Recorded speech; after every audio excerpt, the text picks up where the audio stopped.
mungkin kita tidur sama orang, kita melayani orang, ada yang bilang itu uangnya haram. Buat aku nggak haram. Itu kita mengeluarkan pakai tenaga, kita keringetan loh. Iya. Ya kan? Kita melayani orang itu kita kan pakai tenaga, pakai keringet. Jadi ya kita dapat uang ya nggak apa-apa. Buat aku halal-halal aja. Kalau masalah nanti itu ya itu urusan kita sama Tuhan nanti. 5, 4, 3, 2, 1 and close the door. Saya pengen ngulik banyak nih tentang jenengan karena saya yakin juga jenengan itu banyak hal yang boleh dikatakan itu agak misterius lah ya. Gak semua orang tahu gitu, apalagi jenengan dekat banget dengan apa yang namanya dunia malam. Ya kan? Ya. Dan sampai sekarang masih eksis ya? Alhamdulillah masih, Mas. Walaupun terkadang seseorang itu selalu berpikir negatif ya sama dunia malam. Tapi karena memang deket banget ya, dunia malam itu identik dengan mohon maaf ini mabok, cewek nggak bener, cowok nggak bener, ada banyak hal-hal dosa yang dilakukan di situ pastinya kan. Ya makanya kita harus apa ya, kita dikelilingi dengan lingkungan yang setiap hari kita berhadapan dengan alkohol, kita berhadapan dengan orang berantem, orang-orang yang kayak, karena waktu itu juga sebenarnya di tempat pekerjaan aku itu mau dibuat kayak diskotik, tapi aku nggak itu apa namanya, aku nggak mau karena kan ada rencana bikin diskotik berarti di Sukoharjo. Dulu awalnya ada kan yang lantai 2 yang dulunya biliar itu kan emang mau dibikin diskotik. Cuman aku bilang sama Pak Bos kan kalau misalnya mau dibikin diskotik aku no comment, aku nggak mau tahu. Tapi kalau mungkin mau dibikin room lagi nggak apa-apa, tetap nanti aku ya menghandle semuanya. Dulu itu dari kapan sih bro kok bisa terjun ke situ gitu? Karena memang awalnya kan kita kenal juga jenengan nyanyi, terus tiba-tiba langsung terjun ke dunia itu dan langsung terkenal banget. Siapa sih yang nggak kenal panggilannya Papi ya, Papi Elias ya? Iya Papi. Dan jabatannya di situ sebagai manajer. Awal mulanya malah aku tuh dulu ditawari di terminal sebenarnya, disuruh kerja di situ di tempat karaoke terminal. Ya. Tetapi karena waktu itu aku juga masih awam, belum tahu apa-apa, nggak kenal orang, aku tuh masih takut. Maksudnya gimana ya? Kayak nanti kita ketemu orang mabuk, kita pulangnya malam, terus gimana ya kayak karena aku masih kecil, masih awam, belum ngerti apa-apa, aku tolak. Terus temenku bilang, yaudah gini aja, intinya kamu bertahan, nanti bakal ketemu dalane gitu. Akhirnya dengan cara aku jual kosmetik, aku keliling kemana-mana baju, akhirnya aku kenal yang namanya biduan, aku kenal yang namanya kayak LC. Terus zaman dulu itu kan kita belum ada WA ya, adanya BBM. Terus akhirnya aku tuh jadi sering ke tempat ke situ, ke dunia malam, walaupun mungkin aku nggak ngantar barang gitu loh, nggak ngantar pesanan anak-anak, tapi aku tuh sering nongkrong di sana gitu loh. Nah kebetulan waktu itu sana tuh butuh orang gitu loh.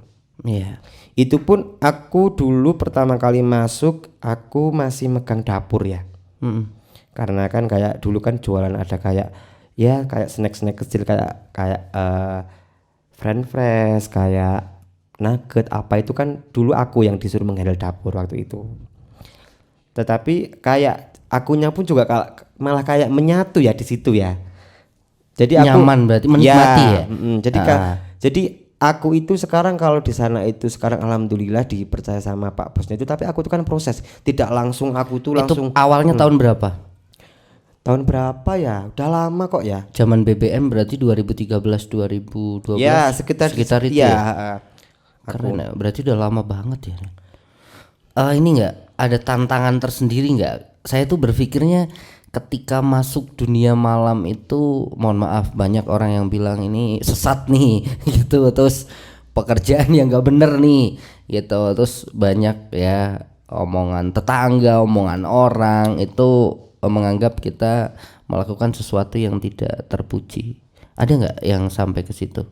Banyak ya Mas ya. Jadi ketika aku itu pertama kali masuk ke dunia malam, dari teman-teman, dari keluarga, dari tetangga-tetangga itu sudah mereka menganggapnya yang negatif. Terus ketika waktu itu aku juga sempat konflik sama keluarga, konflik sama diri sendiri, konflik sama teman-teman.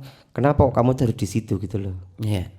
Tapi aku punya gimana lagi? Yang bikin berubah total itu ya oke lah, aku kenal dirimu dulu udah stylenya kayak gini, tapi sekarang lebih banget jadi kecewek-cewekan ya bro. Itu kalau dulu kesan cowoknya masih ada loh. Tahun berapa ya? 2011, 2012 mungkin awal kita ketemu ya. Kesan cowokmu itu masih ada dan sekarang berubah menjadi cewek banget. Kalau kamu beneran cewek aja aku kelepek-kelepek nanti. Nanti aku dikira pelakor berarti. Cuman saya tahu cowoknya ini pas lagi jadi cowok banget. Dan ada nggak sih yang bilang, oh kamu kecewek-cewekan nih, sekarang udah sesat gitu. Sebenarnya semua orang itu kan tidak ingin ya, tidak ingin yang namanya aku kayak gini juga aku kan nggak mau. Dulu mungkin aku tuh masih ngeberontak, aku masih kayak belum menemukan jati diri aku. Iya. Dulu. Tapi aku juga inget pesan teman aku, udah intinya gini, kamu hidup, kamu dijalani aja. Kamu dijalani. Ya sekarang ini aku emang menjalankan apa yang Tuhan berikan sama aku. Nggak peduli omongan orang. Aku nggak peduli apa omongan orang. Emang aku ya seperti ini gitu loh. Mau berteman dengan aku silakan, nggak ya nggak apa-apa. Kalau keluarga itu dulu ketika pertama kali aku terjun ke dunia malam itu. Enggak ini bro, soalnya kan saya kenal banget sama keluargamu juga. Keluargamu itu identik dengan sangat-sangat bapakmu ya. Aku kenal bapakmu juga. Bapakmu itu religius banget. Terus kamu berubah seperti ini, mohon maaf gitu. Bagi orang awam kan ini satu hal yang melenceng gitu. Kayak merubah kodrat yang harusnya cowok terus jadi kecewek-cewekan. Padahal burungnya masih ada ya bro. Dari keluarga sendiri, dari bapak terutama lah. Ya dulu tuh aku sadar aku itu bertolak belakang dengan keluarga. Bertolak belakang dengan kayak lingkungan sekitar aku di rumah. Mungkin yang lainnya itu mayoritas kan yang namanya orang-orang di sini kan mungkin ke sawah, mungkin apa. Tapi aku tuh bertolak belakang gitu loh. Dan ketika aku pun posisinya aku mulai terjun ke dunia malam pun keluarga tuh sempat menentang sebenarnya. Karena ketika aku pulang, aku bawa teman-teman aku yang mungkin rambutnya merah, hijau. Terkadang aku sendiri pun juga seperti itu. Kadang teman-teman aku juga sampai banyak dari keluarga, dari teman. Kamu itu kalau mencari teman itu mbok yo yang bisa menjaga nama baik keluarga kamu. Kamu tuh jangan malu-maluin jangan malu-maluin bapak gitu loh. Dan aku sempet jujur aku tuh di Sukorejo tapi aku sempet nggak pernah pulang selama 1 tahun. Nggak pulang ke Genting ya, ke Budan ya? Ya pulangnya cuma sekedar aja karena kan aku tuh kayak dulu masih konflik sama keluarga dengan aku terjun ke dunia seperti ini gitu loh. Tetapi pelan-pelan aku membuktikan ke mereka bahwa memang benar-benar aku tuh kerja, aku tuh nggak melenceng kemana-mana. Ya mungkin emang dulu setahunnya bapak itu ya aku kerjanya di kayak ngakunya aku tuh di restoran. Nggak tahu berarti kalau di dunia malam. Nggak tahu, ngertinya itu di restoran sama kayak ya penyanyi gitu loh ngertinya bapak waktu itu.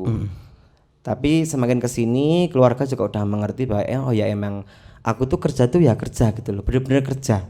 Dan akhirnya hasil dari kerja kamu juga diberikan kepada keluarga. Iya dan kayak aku tuh kan berusaha membahagiakan mereka. Aku membuktikan ke mereka bahwa aku tuh tidak seperti yang kalian bicarakan. Aku nggak seperti yang mungkin orang-orang itu selalu mengatakan aku itu kenapa sih kamu itu kok perginya itu kok malah sama orang-orang gitu kan waktu itu kan. Tapi aku bisa membuktikan ke mereka semua. Dan sekarang mereka mengerti ya bro ya? Mengerti, bahkan mereka pun mungkin sekarang ini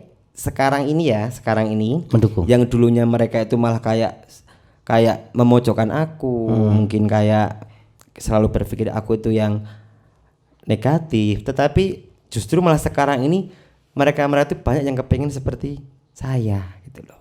Malahan. Iya, karena kayak enak ya jadi kamu gini gitu loh. Soalnya duitnya banyak juga sekarang ya bro ya. Ya kalau itu mah sebenarnya aku Tapi pendapatan dalam 1 bulan udah lebih dari cukup kan? Ya alhamdulillah itu lebih baik Mas. Iya. Dulu sempat juga ketika aku itu konflik sama keluarga, konflik sama diri sendiri, aku itu masih merontak kenapa aku seperti ini, kenapa aku seperti ini, kenapa aku tuh nggak seperti yang lain gitu loh. Kenapa aku tuh nggak seperti dia yang kayak aku tuh melihat kayak dulu ketika tamu pada main biliar, tapi mereka tuh kan masih kecil pakai seragam sekolah, mereka juga punya motor, punya apa kok. Kenapa aku tuh nggak seperti mereka gitu loh. Dulunya kan. Tapi nggak pernah ada niatan untuk berubah jadi cewek, bro? Nggak ada. Aku kepingin aku seperti ini begitu loh. Iya, menikmati berarti ya. Iya, aku menjalani apa yang Tuhan berikan buat aku. Oke, Bro Elias, dan yang pengen aku kulik lagi itu tentang dunia malam. Dunia malammu, karena memang banyak dari aku pribadi ya yang belum tahu. Gemerlapnya dunia malam itu seperti apa, terus yang bisa diberikan oleh dunia malam itu apa aja untuk kenikmatan hidup, terutama ya bagi cowok-cowok.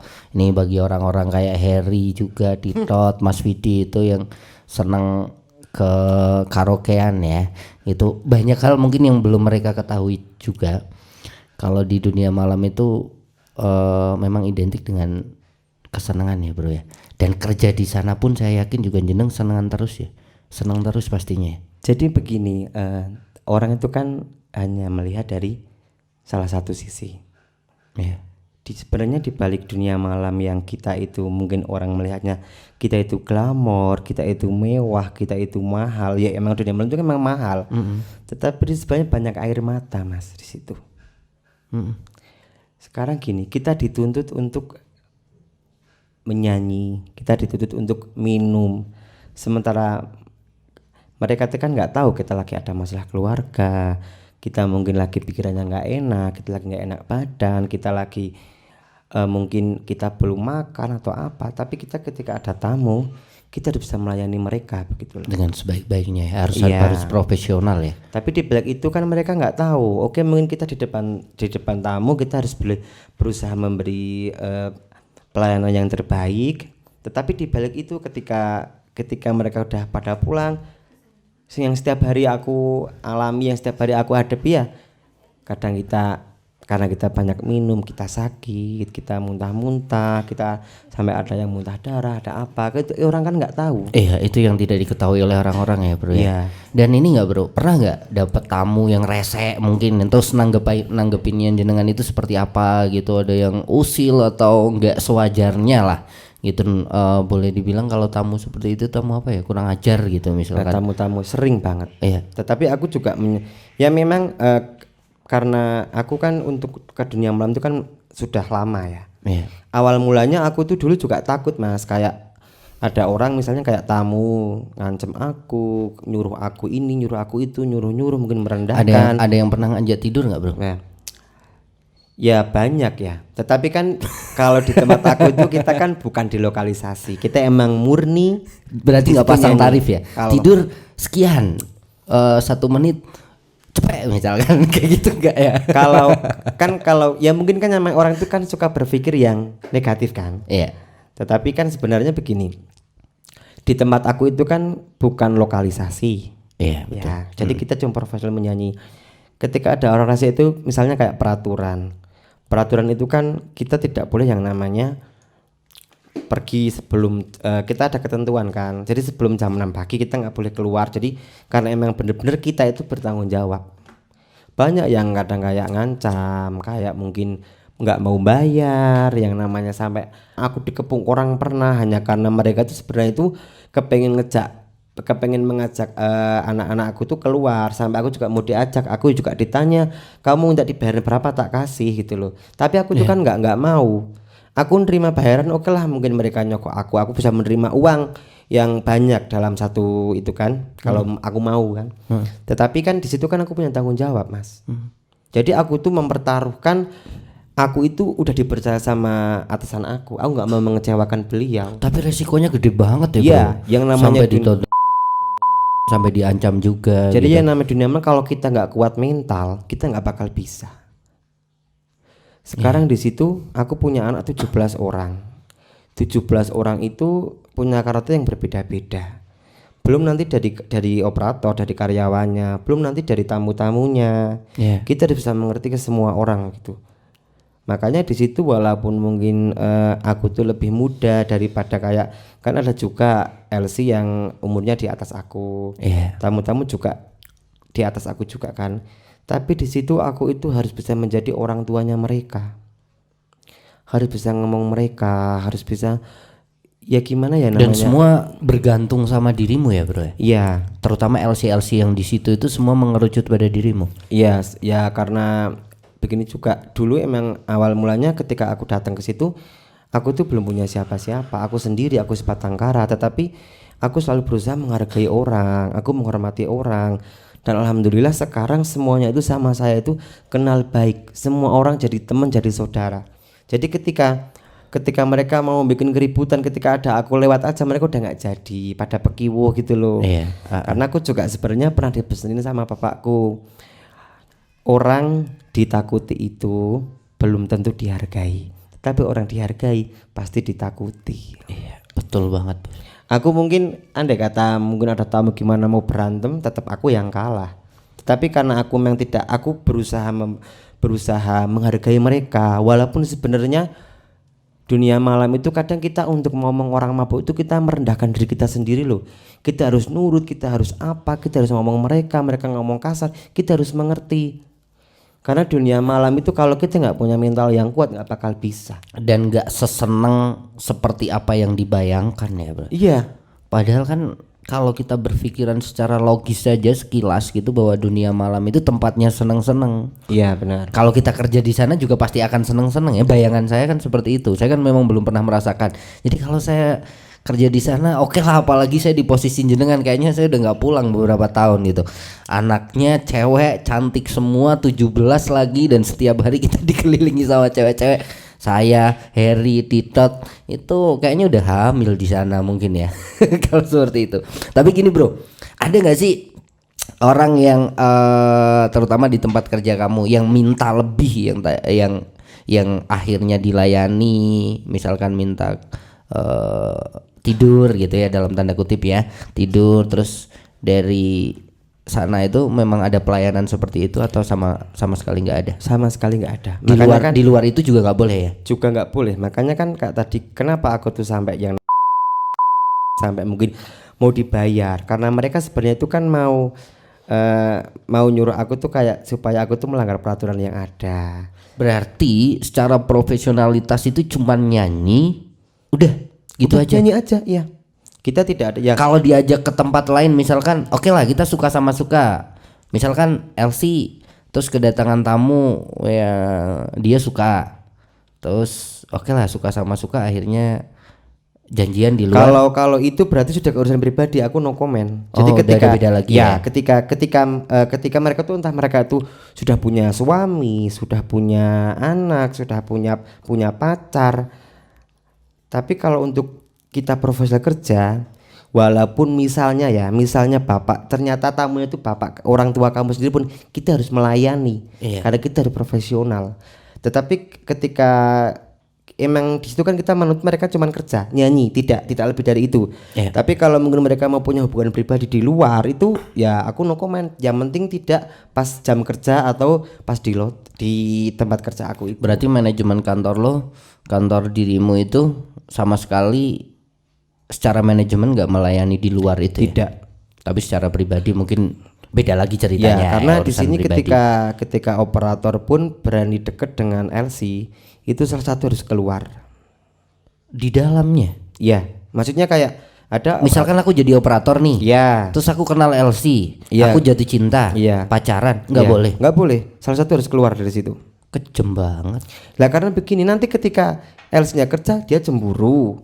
Jadi emang dari awal sudah awanti-wanti tidak ada hubungan antara LC sama operator. Kalau emang terjadi salah satu harus keluar.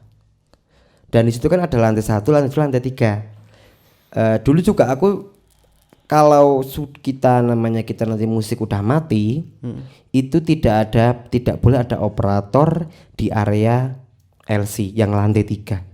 Itu harus aku usir semuanya ke bawah kecuali aku yang di atas. Tapi LC tidurnya bareng-bareng ya? Iya, kita kan ada mes kan di sana. Kita ada mes.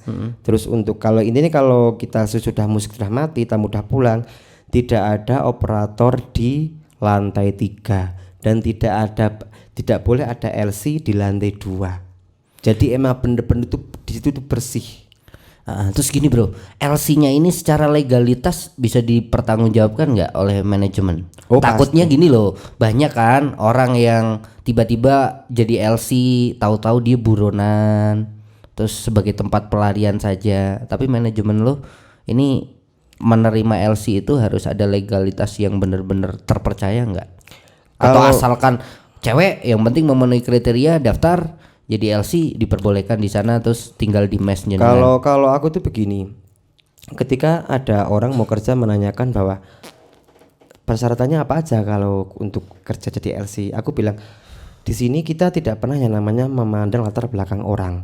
Kamu mungkin mau udah pernah kerja atau belum, kamu mungkin udah pernah kerja di lokalisasi, kamu mungkin ibaratnya nggak ngerti apa-apa, yang penting kamu niat kerja yang penting. Sekarang mau cantik buat apa kalau kamu jalan nggak profesional? Jadi aku lebih suka kayak anak-anak aku itu kalau memang berniat mau kerja, kamu nggak menarik nggak apa-apa. Tapi kalau kamu niat kamu belajar, aku bakal membimbing kamu di sini. Tapi legalitas asal usul yang penting kalau identitas harus ada identitas. Kalau untuk nanti masalah dia punya masalah di luar, yang penting tidak membawa nama tempat pekerjaan. Jadi kalau di luar, aku juga ada LC yang tinggal di luar. Jadi kalau LC yang tinggal di dalam itu 100% tanggung jawab saya. Tapi kalau udah di luar, mereka kan ada yang tinggal di kos kan, ada yang pulang. Karena LC itu kan ada juga yang orang-orang rumahnya daerah situ. Itu ketika ada masalah pribadi, ketika ada aku no comment, nggak bisa, aku nggak bisa ikut campur. Waktu itu juga sempat ada keributan di kos. Tapi aku cuman bahkan aku kan di temanku telepon, tolong dong kamu kesini sekalian kamu ke Polsek kamu lapor atau apa. Aku bilang nggak mau. Kalau ribut di luar, yang berhak misalnya kayak manggil polisi atau apa itu yang punya kos, bukan saya nggak punya wewenang di situ. Karena apa? Dia kan tidak tinggal di tempat aku. Keren bro. Ini saya mau baru tahu kalau manajemen di tempat kerja dirimu itu ternyata juga sangat-sangat punya tata tertib yang luar biasa dan harus dipatuhi ya. Terutama tadi loh, kita pacaran aja nggak boleh di situ loh. Ini jarang sekali mungkin dilakukan ya. Tempat ya mungkin hiburan selain itu ya. Karena ada yang operatornya kadang pacaran sama LC-nya, atau mungkin yang punya tempatnya aja pacarnya LC gitu loh. Iya kan, yang punya tempat itu malahan. Aku juga sempet dulu ketika aku itu disuruh datang kayak dari harus absen identitas itu loh. Iya betul. Aku sempat ditanya karena emang sebenarnya ada yang namanya mungkin udah hal yang biasa ketika LC mau kerja terkadang syaratnya harus dipakai sama atasannya dulu kan. Aku sempat ditanya waktu itu Tapi itu nggak terjadi ya? Kalau di itu nggak, kita bersih. Tapi enak kalau semuanya ada tata tertib kayak gitu. Saya bisa aku tuh ditanya, boleh jadi istilahnya sing jajal gitu bagian. Wah iki penak ora aku jajal sih gitu baru ditompo gitu ya. Aku tuh kan kemarin ditanya itu LC kamu dari segitu banyak LC itu dicoba sama kamu duluan nggak katanya. Oh enggak pak, intinya kalau mau datang ke tempat aku cuma satu. Ditanya seperti itu bro? Iya, aku ditanya sama orang itu kita kan ada kalau tuh kan ketemu gitu loh. Kita absen identitas tuh waktu itu. Tapi enggak, emang jadi gini, emang kita itu bener-bener membimbing mereka bener-bener buat tempat aku tuh bersih. Tidak ya, walaupun mungkin di belakang di luar sana banyak yang berpikir negatif. Iya karena memang mohon maaf ini ya. Saya tidak mengerucut ke siapapun. Kalau secara tidak langsung jika kita kerja sebagai LC atau mungkin boleh dibilang itu PSK lebih ini lagi banyak yang merendahkan bro. Karena begini, ketika aku juga dapat dapat LC dari luar yang sudah mereka mungkin terbiasa ngomong kasar. Sebenarnya kan kalau peraturan itu selagi kita itu menjalani itu kan enak, kita mengikuti peraturan yang ada. Tetapi terkadang ada yang bilang, oh kenapa sih peraturannya ribet? Itu kan hanya karena mereka itu biasa membangkang. Jadi aku di situ, kalian ngerokok berjalan aja aku nggak mengizinkan. Ngerokok sambil jalan? Iya nggak boleh. Walaupun kita itu LC, walaupun kita itu dipandang sebelah mata, tetapi apa? Kita harus punya etika. Sampai sedetail itu ya? Jadi kalau ada operator misalnya nggak masuk nganter sesuatu yang harus diperlukan ke dalam room, itu rokok harus ditaruh dulu. LC kayak tiba-tiba ngerokok di jalan, oh nggak boleh. Ketika pergi pun misalnya kayak, papi aku izin beli apa gitu, tak suruh pakai celana panjang, tak suruh pakai masker. Jadi biar kita tuh nggak dipandang sebelah mata. Tapi kalau di dalam pakaian juga diatur ya sama manajemen ya? Kalau ya, tapi mesti kan kalau posisi kita kerja kita kan profesional, pakai gaun, kita pakai sepatu yang tinggi, itu memang aku tuntut di situ. Tapi untuk etika kita harus punya. Jadi kalau mereka datang harus kita menyambut tamunya dengan baik, kita salaman, kita apa.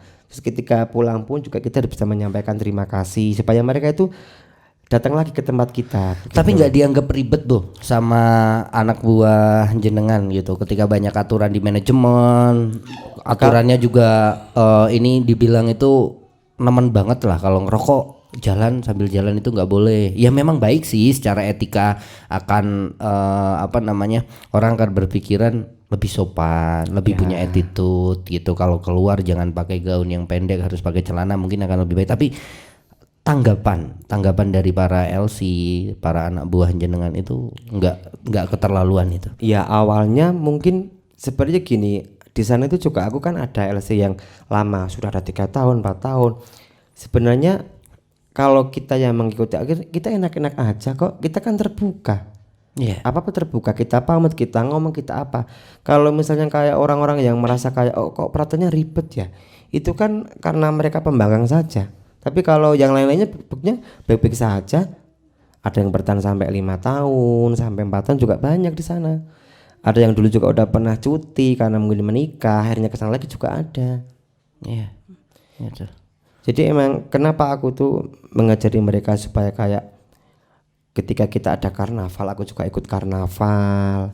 Karena apa? Aku sama tuh, teman-teman LC juga ya? semua, aku juga bahkan bawa mobil itu ada itu tempat mobil Grand Max itu emang itu ada namanya tempat kerja kita. Jadi supaya kita itu tidak dipandang sebelah mata. Mungkin orang-orang mikir kita kan negatif kan, mikirin kita. Dan saya melihat itu bener-bener oke lah, saya mengikuti Instagram jenengan gitu, kayak keluarga banget deh. Iya emang. Itu. Dan nggak ada sisi yang ditutup-tutupin gitu loh. Nggak ada. Bahkan aku aja sendiri di sana ketika ada LC yang mungkin masih kecil mau apa, aku selalu pesan sama dia, kamu di sini tidak usah merasa takut, tidak usah merasa sendiri, tenang, ada papi di sini yang bakal melindungi kamu. Kamu kalau ada apa-apa harus ngomong ke papi, karena yang namanya orang itu kan saya dianggap orang tua, orang tuanya mereka. Ada yang ngadu ini, ada yang ngadu itu, ngadu ini, ngadu itu. Aku cuma kadang udahlah jangan dipikirin, nanti urusannya papi. Karena mereka kan tetap kadang ada konflik mereka kan. Betul. Iya, sisi keluargaannya itu kental banget loh. Ulang tahun dikasih surprise, teman-teman dirayain bareng-bareng, giliran kalau lihat di Instagramnya Ilyas itu nggak hanya 1-2 orang yang ulang tahun terus dikasih surprise. Saya seumur-umur sama Titot sama Harry belum pernah dikasih surprise ulang tahun loh. Berharap ya. Oh, iya. Gitu keren. Ini yang mungkin orang luar sana itu tidak tahu, bro, dan hanya memandang sebelah mata, merendahkan bahwa dunia malam itu sebenarnya juga banyak hal-hal positif yang mungkin mereka nggak ketahui juga. Iya, karena rasa persaudaraannya terutama kadang lebih kental di dunia malam kan jenengan. Jadi gini, aku aja di situ ketika ada entah karyawan, misalnya kayak LC nyuruh LC aja aku nggak memperbolehkan. Misalnya kayak tolong dong ambilin minum misalnya kan. LC sama LC. Mentang-mentang mungkin dia merasa waktu itu aku bilang, terus ketahuan sama aku, nggak usah. Kalau berani suruh nyuruh papi kalau dia berani. Jadi aku di situ nggak mau ada suruh menyuruh. Memang kalian tuh siapa nyuruh-nyuruh orang? Nggak boleh lah. Walaupun mungkin kamu lebih senior, kamu itu mungkin PK, nggak boleh nyuruh-nyuruh operator sendiri, nggak boleh. Kamu kan punya tangan. Aku juga dulu sering, tolong dong ambil bantal, nggak boleh, jangan, ngambil sendiri. Ada juga yang udah di kamar suruh ngambilin apa kan ke kasir, terus kepergok sama aku. Kamu masuk, jangan mau kamu disuruh. Kalau dia ngeyel ngomongnya, kalau berani nyuruh sama papi. Karena juga sebelum aku itu sekarang dulu aku juga pernah pernah ditindas orang, pernah disuruh-suruh sama yang mungkin senior. Makanya ketika aku sekarang di situ aku jadi tidak ada yang namanya kayak oh kamu anak baru, oh kamu harus disuruh-suruh, oh kamu tuh masih polos, itu nggak ada. Semuanya sama, aku perlukan yang sama semuanya. Jadi aku juga sering, jadi kalau sama mereka itu aku itu ketika jam malam mereka harus tahu. Tutupnya jam berapa sih bro? Ya kalau tutup mah kita jam 2 kadang lebih ya. Itu kan tergantung tamunya toh. Aku kalau di situ tuh kalau jam malam mereka harus ngerti jam. Di situ aku papi kalian bawahannya aku. Kalau malam lo ya, walaupun kita sahabat. Tapi kalau siang udah beda lagi, kita temen gitu loh. Dan alhamdulillah banyak yang nyaman di situ anak-anakku. Dulu sebenarnya aku sempat keluar dari situ loh. Tahun-tahun ini? Apa tahun lalu? Dulu karena kan emang yang tadi kita bahas pertama, aku tuh kan nggak bertolak belakang. Aku berusaha kayak kepengen menjadi orang normal yang mungkin pada umumnya siang kerja mungkin malam tidur. Kalau di sini kan enggak, kita siang tidur. Tetapi gimana ya? Kayak aku tuh malah jiwa aku tuh udah menyatu di situ gitu loh. Terus sampai kapan bro jenengan berpikiran saya harus kerja di sini terus, atau mungkin ada titik di mana nanti saya harus meninggalkan dunia ini ya? Pengen cari sesuatu yang lebih baik lagi gitu, ada nggak kepikiran kayak gitu? Ya sebenarnya kalau kita dikasih pilihan, orang kan tidak ada yang mau kerja di dunia malam kan. Tapi aku di situ ya mungkin rezeki aku di sini karena aku juga dulu tuh dikasih tahu sama orang. Tapi menganggap nggak? Ini mohon maaf ya, ini mengerucut ke dirimu ya, bukan ke orang lain. Bahwa apa yang saya lakukan, pekerjaan saya ini sesuatu yang dosa. Ngerasa seperti itu nggak? Kalau dari akunya, aku enggak. Karena kalau buat aku, misalnya kayak ada yang mengatakan bahwa ya mungkin itu kan sebagai urusan kita sama Tuhan ya.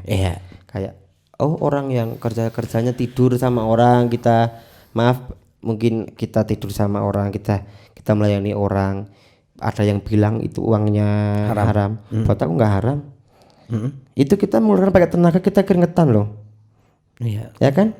Kita melayani orang itu kita kan pakai tenaga, pakai keringat.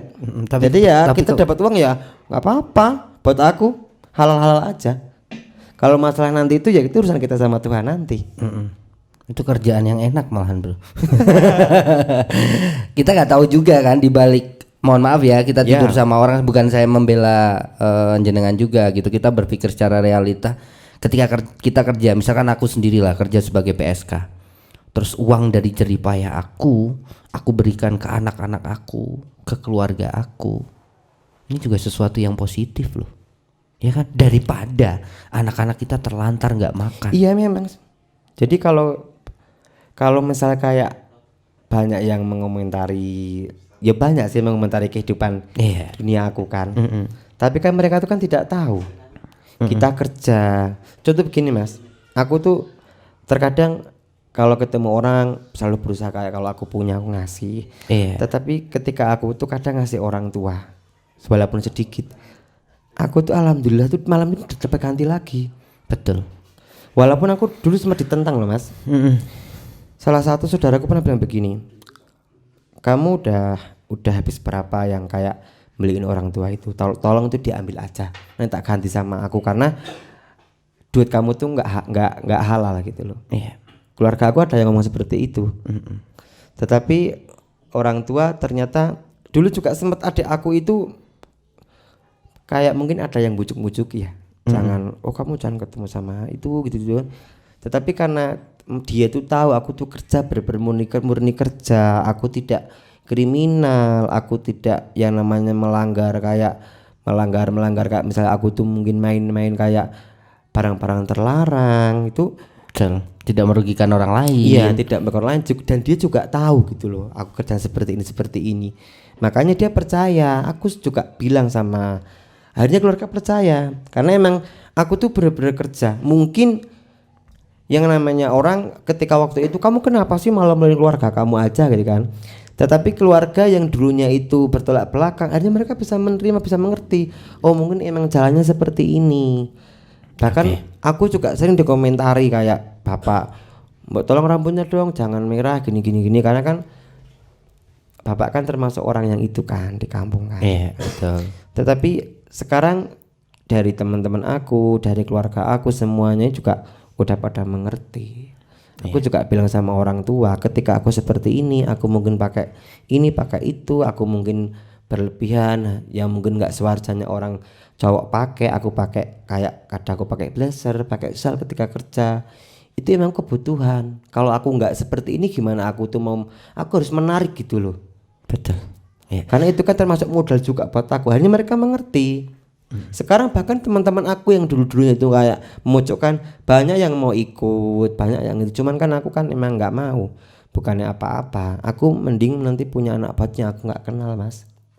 Karena kalau kenal itu nanti kan embel-embelnya kan takutnya jadi senangnya sendiri toh. Mentang-mentang deket sama aku. Iya. Aku mending punya operator yang aku nggak kenal. Kalau kenal nanti kan malahan mereka terlalu ngandel kayak aku juga. Iya. Yang penting bukan sekampung ya bro. Omongannya tonggo nek sekampung biasanya pedes banget loh.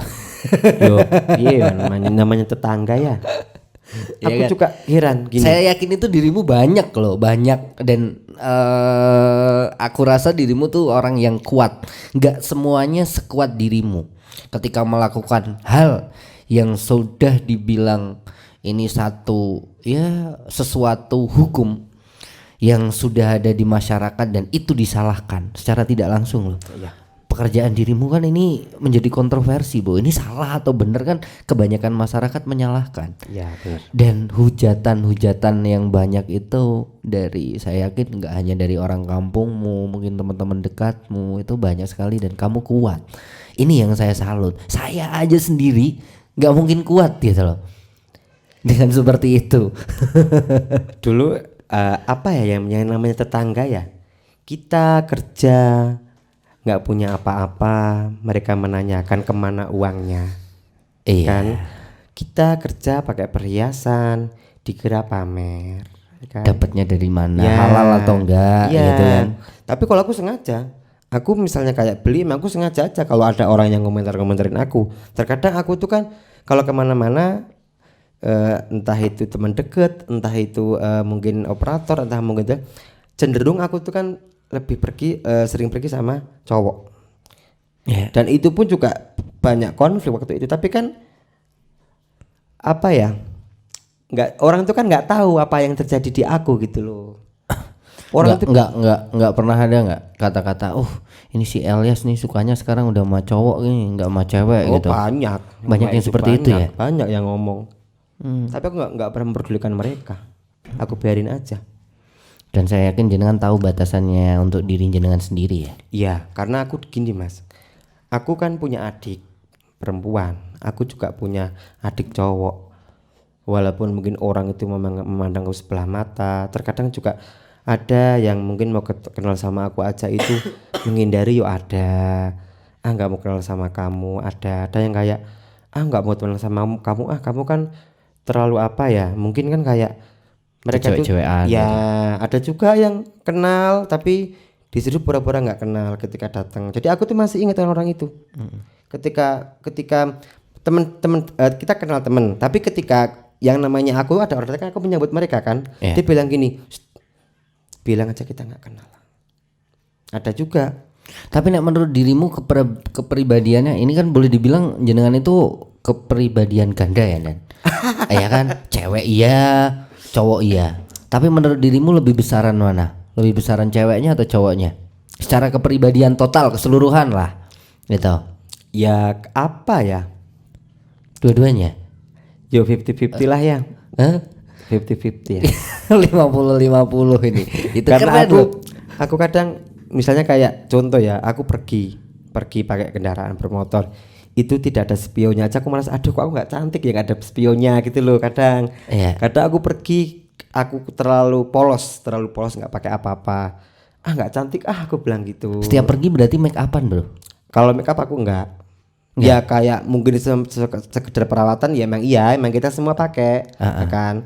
Tapi maksudnya kalau kita pergi kayak hanya polos aja, aku kan harus pakai jam tangan, kadang cincin, kadang dan lain-lain. Aku merasa kayak aku tuh nggak cantik gitu loh kalau nggak pakai itu gitu loh. Tuh. Walaupun aku juga sebenarnya aku juga nggak ada niat sih, nggak ada niat kayak ini. Aku pengen seperti banyak padahal yang mau itu. Kayak mereka punya usaha kayak salon. Aku mau dipasangi bulu mata, mau dikasih kayak mungkin alis aku mau di apa namanya disulam Gratis aku, padahal. tapi aku nggak mau karena emang aku ya seperti ini. Aku tuh cowok walaupun mungkin orang memandang kecewek-cewekan, tapi aku tuh cowok gitu loh. Tapi ada planning buat menikah nggak? Kalau menikah Niatan ya? ya Jujur semua orang ya? semua orang pasti untuk memperbaiki keturunan kan. Umur dirimu sekarang berapa? Aku itu kelahiran 92. 92 berarti terpaut 3 tahun, saya 31 berarti 28 29. Iya, tahun 29. 29 tahun. Itu dan ini sudah waktunya menikah loh bro. Mateng banget loh. Daripada gandulane gigal. 29 tahun ini 30 tahun ini udah mulai yang gondal-gandul itu udah mulai ini loh bro. Udah mulai ke bawah ya nggak Wit? Jadi begini Mas. Aku sadar aku itu tidak aku itu bertolak belakang dengan semua orang. Jadi aku tuh punya keinginan begini. Aku belum mau menikah kalau aku belum punya rumah sendiri. Karena aku tidak mau ikut mertua, aku juga tidak mau ikut orang tua. Karena ketika nanti aku ikut mertua, iya istri aku mengerti aku seperti ini, tetapi mereka kan punya keluarga, punya saudara-saudara mereka yang belum tentu sepemikiran sama istri saya. Nunggu punya rumah dulu baru nikah. Ya kalau sebenarnya kalau kemarin-kemarin juga deket sama orang juga udah banyak, tapi kan Tapi karena sekarang punya pacar nggak? kalau sekarang aku kan emang ya bismillah ya, target tahun ini rumah aku jadi gitu aja. Aku emang nggak mikirin apa-apa. Setelah itu nikah ya? Ya mudah-mudahan. Bapak juga udah negur kemarin. Iya. MC-nya aku bro. Sama Harry. Oh pasti. Kita dapat job nanti dan pasti. Oke, keren. Saya doakan juga nanti setelah rumah jadi langsung nikah bro. Amin. Ya. Tapi anak-anak itu kalau aku menikah nggak boleh, anak-anakku. Jangan dulu gitu ya. Kan aku tuh nggak tahu, mereka tuh nggak mau kehilangan katanya. Yo nggak apa-apa toh, kan nanti ketika aku udah menikah kan itu apa namanya. Tapi nggak pernah jatuh cinta sama anak-anak buah lo bro? Enggak, karena buat aku mereka tuh anakku. Sama sekali nggak ada perasaan. Nggak ada.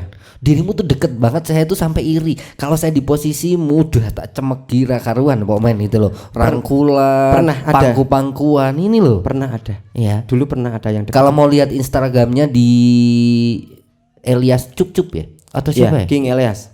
King Elias Cup, ya di Instagramnya. Kalau di Facebooknya itu sama. Kalau di Elias Facebook Cup. Elias Cup. Tuh kalau mau dicari teman-teman. Banyak sekali postingan dari beliau itu sama teman-teman LC-nya gitu, dan bikin iri kita sebagai cowok gitu. Karena kadang rangkulan dan dia dikelilingi banyak sekali cewek-cewek cantik loh, nggak hanya satu. Banyak gitu. Banyak Mas. Bahkan Iya. gini, ketika mereka apa namanya telanjang aja aku juga biasa-biasa aja. Kan terkadang mereka mungkin sebenarnya sudah Telanjang di hadapan mata semua. ya mungkin terkadang aku udah itu ya karena Kapan-kapan aku fotoin bro satu gitu loh. aku itu kan menganggap mereka tuh anakku gitu loh. Terkadang ada yang mereka mungkin harus cepet-cepet kerja waktu udah mepet, aku bantuin dia, kadang tak pakein misalnya kayak sesak napas kan, sesak napas aku bantuin ngelepasin BH-nya. Kadang aku juga masangke BH-nya, ada yang lepas ada yang apa, aku masangke talinya di sini, itu udah yang biasa. Tetapi aku tidak pernah menjuru ke yang aneh-aneh karena aku menganggap mereka itu emang anak-anakku, keluarganya aku gitu loh. Sama sekali belum pernah suka sama satu LC pun. Kalau dari dulu pernah. Dulu Dulu itu cerita lama tapi udah berapa tahun yang lalu. Dulu itu ada LC. Dia itu mau menerima aku tuh apa adanya waktu itu. Terus Dia tahu aku papi. Dia tahu aku tuh punya teman deket cowok. Dia tahu aku tuh mungkin tidak seperti yang lain. Tetapi dia tuh mau menerima aku apa adanya dan dia tuh mau merubah aku gitu loh. Tetapi karena terkendala aku tuh kok belum punya tempat tinggal sendiri, akhirnya dia merasa kayak aku tuh ngecewain dia gitu loh. Sampai dia itu dipotong cowok. Maksudnya apa aku tuh perlu jadi cowok supaya kamu itu mau sama aku?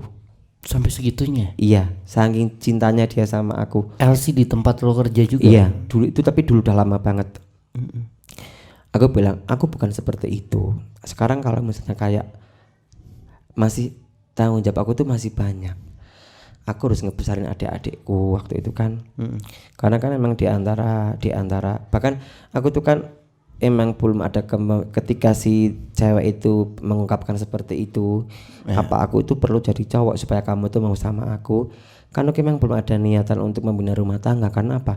Tanggung jawab aku tuh masih banyak. Aku sadar aku itu termasuk anak yang gagal ya. Mesti kayak dari keluarga aku tuh tidak ada yang jadi orang, tidak ada yang mungkin kayak jenengan mungkin jadi perangkat atau apa. Jadi aku tuh sangat sayang sama adikku yang ya sekarang udah gak ada si adikku. Cuman aku selalu bilang begini, intinya dia itu tak suruh jadi orang, tapi ketika suatu saat nanti aku sadar dengan diri aku sendiri, suatu saat nanti aku itu mungkin tidak ada orang yang mau sama aku cuman minta tolong hidupin aku. Aku bilang sama adikku seperti itu. Karena aku sadar aku tuh seperti ini, belum tentu orang itu mungkin mau sama aku, menerima aku apa adanya. Tapi aku selalu berusaha, aku berdoa sama Tuhan, ya Allah berilah aku umur yang panjang, berilah aku rezeki yang banyak, supaya aku bisa mengadopsi anak. Ketika nantinya di titik akhir atau mungkin ketika aku harus pergi dari dunia malam dan orang itu aku juga nggak bisa menemukan cinta sejatinya aku, orang nggak bisa nerima aku hanya berharap itu, Tuhan berilah aku umur yang panjang, berilah aku rezeki yang banyak supaya aku bisa mengadopsi anak. Ada niatan ke situ? Ada, karena yang namanya mungkin aku itu dekat dengan orang, ya emang aku tuh tidak merasa dimanfaatin, enggak, tetapi karena aku mungkin pernah suka sama orang, aku berusaha ngebahagiain mereka kan, tapi kan nggak ada ujungnya. Sia-sia. Tapi bro, ini menarik ya bro. Ini mohon maaf ya, pertanyaan yang pedes nih buat jenengan. Aku pengen, ini hanya mengerucut ke jenengan, nanti di luar sana jangan tersinggung ya. Aku hanya mengerucut kepada dirimu gitu. Ketika jadi seorang dirimu itu dalam hari-harinya ada nggak sih ibadah yang dilakukan kepada Tuhan, atau mungkin menanamkan Tuhan dalam hati itu seberapa besar kalau menurut dirimu? Ya, aku selalu berusaha senakal-nakalnya aku tuh kan masih punya Tuhan. Aku punya Tuhan kan, jadi aku juga walaupun saat dabak-dabaknya aku, walaupun tuh mungkin cuma seminggu sekali, aku selalu berusaha untuk kadang sholat. Apalagi sekarang kan keluarga aku udah kayak bapak udah tua. Aku harus setiap minggu harus pulang ke rumah. Supaya aku bisa Jumatan, aku bisa melihat papa, bisa melihat mbah. Karena kan aku takutnya aku menyesali yang dulu-dulu kok sampai aku selama setahun penuh nggak pulang gitu loh. Jadi sekarang itu kenapa aku tuh, kan aku sempat tinggal di kos juga, punya kos-kosan kan. Kalau aku tuh pulang ke kos, nanti aku tuh nggak pernah pulang ke rumah. Jadi sekarang emang sengaja aku kadang emang aku masalah pakaian kan emang nyuci sendiri, tidak pernah laundry kan, karena kan pada hilang. Jadi aku emang sengaja tak bawa pulang. Jadi ketika aku emang sengaja mencari kegiatan di rumah, jadi supaya aku tuh bisa lama-lama di rumah, bisa kayak nyuci baju, bisa ketemu sama keluarga gitu loh. Karena emang waktu 1 minggu udah habis di tempat pekerjaan, aku kepengen sehari itu sama keluarga aku. Walaupun mungkin malamnya aku nggak ada lagi kan, tapi kan aku dari pulang pagi sampai sore kan aku di rumah. Aku mencari kegiatan di rumah, mencari kesibukan di rumah supaya aku juga bisa dekat dengan keluarga aku gitu. Betul banget, itu keren bro. Ini bro, pertanyaan terakhir lah, terkait kembali lagi ke pekerjaan dirimu gitu. Di masa-masa pandemi seperti ini itu berdampak gak sih sama dunia malam kalau menurut jenengan, terutama di tempat kerja dirimu? dirimu? Berdampak banget mas. Sangat ya. Karena apa? Kita kan sekarang kan banyak kayak harus mengikuti peraturan toh. Iya. Ada PPKM, ada yang lain-lain. Mungkin yang harusnya kita kerja sampai jam 12, kita hanya bisa kerja sampai jam 10 gitu.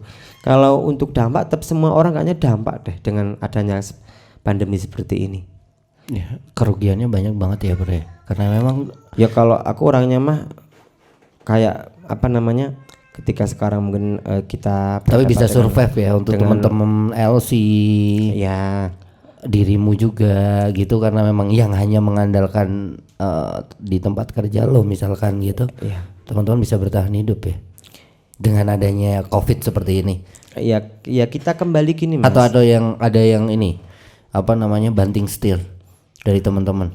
Kalau itu nggak ada, cuman ada yang memutuskan untuk pulang dulu, ada yang mungkin cuti mendadak ya ada, cuman kan karena di situ aku mikir bahwa Tuhan pasti ngasih kita rezeki kok, aku bilang. Jadi alhamdulillah kadang ada aja, walaupun makanya kan di situ itu kan kita kan selalu berusaha bahwa kita tuh kan keluarga. Iya. Jadi kalau kita makan ini ya kita makan bareng gitu loh, kita sama-sama gitu loh di sana itu. Jadi kalau kita makan kita karena kita kan keluarga di sana. Jadi kalau aku nggak punya, aku minta sama yang punya. Mungkin mereka nggak punya, aku punya minta sama aku gitu. Jadi emang kita tuh seperti keluarga udah. Jadi ya alhamdulillah nggak ada batasan sama sekali ya bro. nggak ada. Jadi alhamdulillah apapun yang terjadi kita bertahan di situ gitu loh. Oke, keren ya bro. Oke, Bro Elias, makasih banget nih. Sebelum saya closing mungkin ada sepatah dua patah kata untuk teman-teman yang pengen disampaikan dari jenengan gitu, karena kita juga belajar banyak dari dirimu gitu. Saya jadi teringat satu apa namanya quotes, jika menilai seorang itu jangan dilihat dari luarnya saja. Ya, gitu. Karena memang kalau kita hanya melihat luarnya saja, durian yang luarnya begitu banyak durinya sangat mengerikan, tapi kita semua tahu bahwa di dalamnya itu sesuatu yang enak, ya kan? Sama aja. Kadang luarnya, mohon maaf ini Bro Elias, jenengan seperti ini, ya secara visual orang akan merendahkan jenengan, tapi belum tentu hati jenengan itu sebaik dengan saya yang mungkin garang, sok meriai dan lain sebagainya. Kadang malah lebih baik jenengan gitu. Dan saya belajar banyak hari ini. Benar-benar itu yang saya tanamkan di hati, bahwa menilai seseorang itu jangan dari luarnya saja. Iya, jadi begini. Tadi seperti yang sudah saya sampaikan bahwa ketika kita di hidup dunia malam, kalau kita tidak punya mental yang kuat, kita tidak bakalan kuat. Jadi kita harus punya mental yang kuat. Kita harus kayak banyak menguatkan diri, karena aku tuh di situ aku harus berusaha mengerti semua orang. Cuman terkadang akunya sendiri malah aku tuh nggak ada yang ngertiin aku di situ. Terus kalau sekarang ini aku alhamdulillah dipercaya sama Pak Bosnya, aku disuruh kayak mengendalikan semuanya. Aku masih tetap eksis di dunia malam, itu kan tidak mudah. Aku dulu yang ibaratnya bukan siapa-siapa, sekarang alhamdulillah orang pada kenal baik sama saya, semua jadi teman, semua jadi saudara. Bahkan dulu yang aku mungkin sering sampai sekarang aku kadang ada yang kayak mungkin mereka mengajak kayak ada seseorang atau tamu yang kayak mengajak untuk nyeleweng, untuk mungkin kamu harus gini-gini sepinter-pinternya kamu, walaupun aku mungkin bisa, tapi aku tidak mungkin, karena aku tuh punya tanggung jawab di situ. Aku nggak mau hanya karena uang mungkin hanya karena uang segitu akhirnya kayak menggagalkan semuanya. Makanya di sini kalau pesan aku adalah begini, mungkin aku kalau sama mereka aku tuh bukan siapa-siapa, aku juga mungkin ditantang orang berantem atau apa juga aku bakal pasti kalah dong, aku seperti ini kan. Tapi begini, aku selalu berusaha gini, teruslah berusaha merendah, sampai siapapun tak akan bisa merendahkanmu, dan berusahalah selalu mengalah, sampai siapapun tak akan bisa mengalahkanmu. Dan itu pun yang sepertinya yang alhamdulillah aku alami sekarang ini. Dulu mungkin yang orang-orang menghapusku sebelah mata, merendahkan aku, yang dulu mungkin aku itu di bawahnya dia, tetapi orang begitu menghargai, terkadang kayak ngomong sama aku aja udah jenengan, udah aku nggak enak sama sampean. Itu aku tuh ya Allah, Padahal waktu itu aku tuh bawahannya dia loh. Aku tuh dulu nanya-nanya sama dia, aku kalau nggak ada apa-apa ditolongin sama dia. Tetapi dia malah sekarang manggil aku aja, jenengan gimana kabarnya, sampean gimana kabarnya. Mereka begitu baik, begitu sopan gitu loh. Makanya dalam hidup kita harus bisa menghargai semua orang. Oke, keren. Oke, makasih banget ya bro ya, gitu atas waktunya. Saya tahu jenengan itu sibuk banget gitu ya, dan di kesempatan kali ini jenengan sudah meluangkan waktu untuk hadir. Kita bisa sharing banget dan makasih atas ilmunya juga. Sama-sama ya. Mas. Gitu, jangan kapok nanti, jangan hanya sekali bro. Iya, mudah-mudahan nanti begini, mudah-mudahan diberi umur yang panjang, kita bisa silaturahmi lagi, dan mungkin ketika nanti kita dapat kesempatan, mungkin kita bisa ketemu lagi, mungkin saya juga nggak sendiri. Nanti saya bisa ngajak. Oke, itu yang diharapkan ya. Nanti mungkin kita, dari teman-teman yang lain, bukan kita pengen mencari atau mengulik sesuatu yang jelek dari pekerjaan jenengan ataupun teman-teman jenengan, tapi kita pengen belajar sisi positifnya dari dunia yang mungkin saya pribadi tidak terjun di situ dan tidak tahu banyak dalam dunia itu. Kita bagi-bagi ilmu, kita sharing-sharing bareng. Yang penting bermanfaat ya bro ya. Oke, sekali lagi makasih banget buat Bro Elias. Saya doakan juga umurnya panjang. Amin. Punya target apapun, semoga tahun ini kesampaian. Amin. Gitu. Terima kasih juga buat teman-teman yang sudah tetap stay di podcast Bocah Deso. Kita ketemu lagi. See you next time.